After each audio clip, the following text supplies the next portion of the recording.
पहिली गोष्ट, हा प्रश्न काय मला समजला नाही आहे, जेवढी मी हुशार आहे त्यामध्ये. दुसरी गोष्ट, गणपतीच्या पहिले आम्ही पाया पडायला जातो, प्रसादाचं एवढं लक्षात नसतं. तिसरी गोष्ट, प्रसादामध्ये मला मोदक आवडतो. मी प्रसाद खायला जात नाही मोस्टली, आणि घेतलं तरी असं एक नावापुरतं घेते.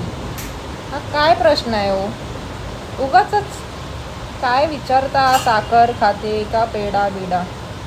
हां, मोदक खाते मी, मोदक 21 मोदक असतील ना ते सगळे खाऊन टाकेन मी, असा प्रसाद पण खाऊ शकते मी.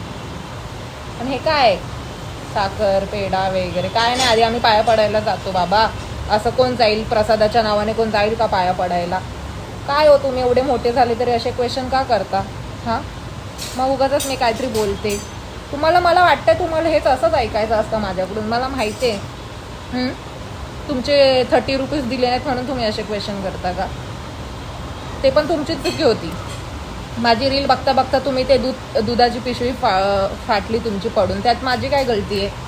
हां, म्हणून असे काय पण क्वेश्चन करणार तुम्ही? घ्या आता रिप्लाय दिला आहे, परत 30 रुपये पण नका मागू आणि असे क्वेश्चन पण नका विचारू यार. कसे हो असे?